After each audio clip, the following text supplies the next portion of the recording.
Okay, julle, ons het nou gepraat oor eerste krag ineenstorting. En toe het ons nou gepraat van 'n pandemie. En derdens wil ek gou praat van, is eintlik 2 in 1. Maar ja, ek gaan hom so probeer hanteer. So kom ons praat gou oor brandstoftekorte. So met ander woorde, ons sit nou met Iran en Israel en Pakistan en Indië en Rusland en Oekraïne en Amerika wat vir almal wil paas speel en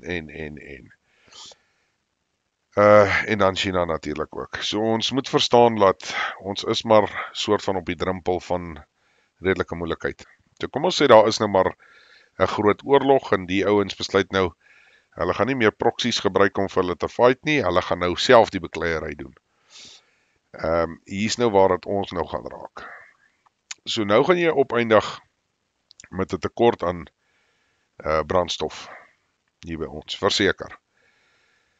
Maar dis nie net 'n tekort aan brandstof nie. Jy weet, as jy vat, ons het vir baie lank het ons eie kos geproduseer in die land, maar as gevolg van die aanval op die boerderye en boere ensovoorts, het die hoeveelheid boere wat eintlik boer baie minder geword.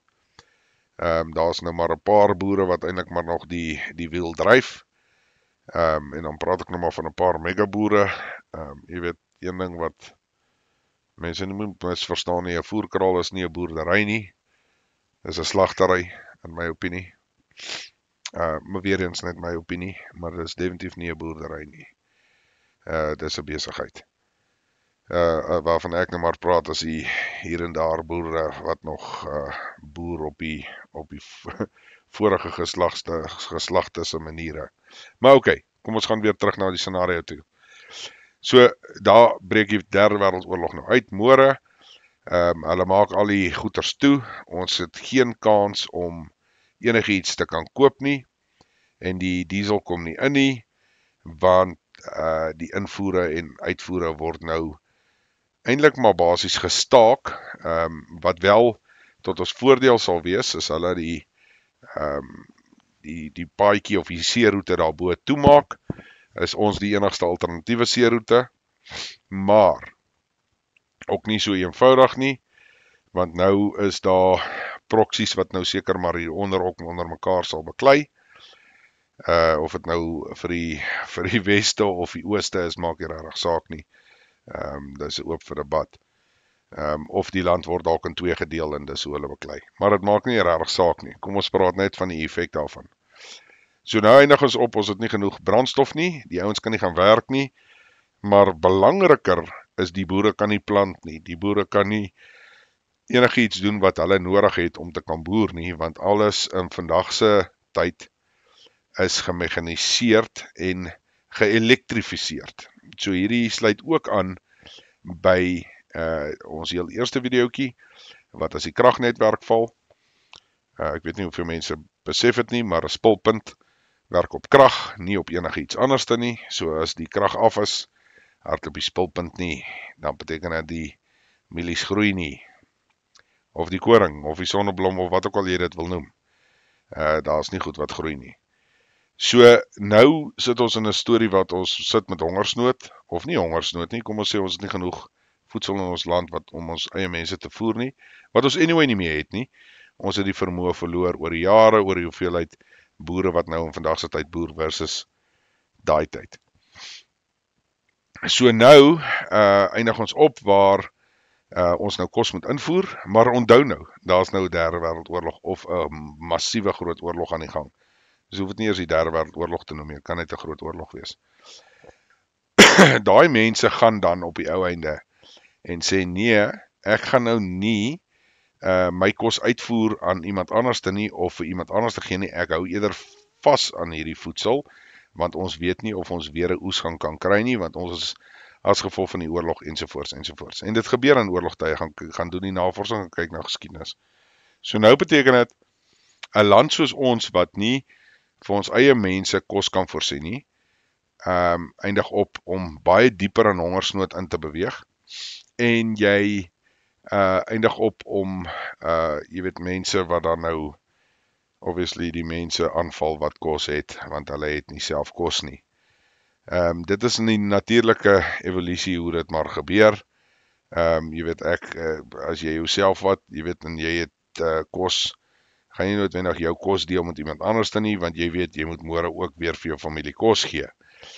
Dis 'n natuurlike instink. En as jy dan nou nie by 'n groepering of 'n plek ingeskakel is wat hierdie tipe goedjies aan dink en solank plan voorsien nie, is ek baie bevrees, jy gaan met groot moeilikheid sit op die einde van die dag. Weer 'n keer, jy sal 'n bietjie van 'n tydfaktor het wat daar gaan inkom. Jy weet, goed gaan eers baie duur word. Soos wat hulle in die Bybel ook maar van praat. Inflasie en daai tipe dinge. So, ek meen, jy gaan dag 1 is daar nou, ek hoor daar's probleem met die petrol invoere, dan ewe skielik gaan hierdie petrolprys in sy kanonnen op, en jy gaan basies nie meer 'n liter kan bekostig nie. Dis so eenvoudig. Maar die impak is baie wyer as jy wat net nie goed in jou kar kan gooi nie. Want alles word dan outomaties duurder. So elke kosproduk, elke saadjie wat in die grond moet gaan, alles is op die ou ende gedryf deur daai petrolprys wat dan nou soveel hoër word. Doen julle self die oefening as julle dit dalk wil doen. Gaan kyk bietjie wanneer gaan die diesel en petrolprys gewoonlik op. En ek is nou nie snaaks of iets nie, maar julle kan dit amper gaan meet aan planttyd en oestyd. Gewoonlik as dit planttyd is of oestyd is, dan is die dieselprys en die petrolprys gewoonlik hoër. So hulle verstaan hoe die konsep werk. En hulle manipuleer dit ook maar om hulle te pas. So ja, mense, hou dit in gedagte.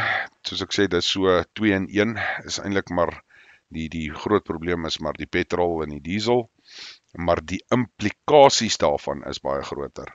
So, kom ons sê, jy het nog 'n kragnetwerk wat loop, as daar nie diesel is om die goed weer op te pomp en die reserves goed te hou nie, gaan jy load shedding hê van vlak whatever, want dit is net die realiteit.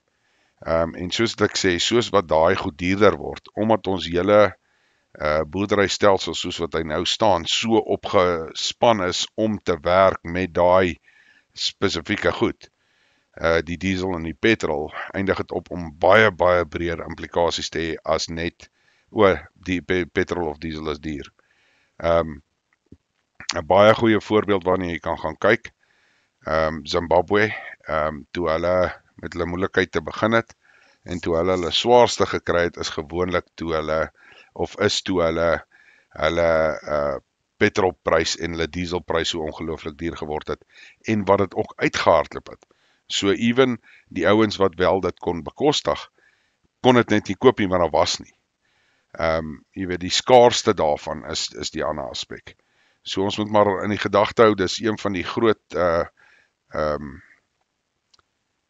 trigger points waarvoor 'n mens kan kyk, is in 'n oorlogsscenario van hoe gaan hulle die oliemark of die olieprys stabiliseer en manipuleer. As hy die hoogte inskiet, kan jy maar weet, jy weet, die skrif is op die muur.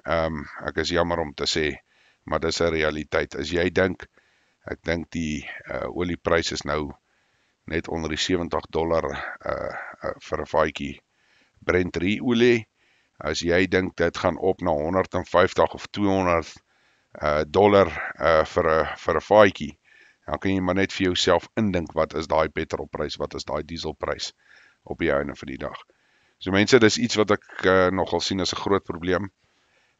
En soos ek sê, die probleem is nie so seer net daai aanvangsel nie, dit is die ripple effek wat saam met dit gepaard gaan.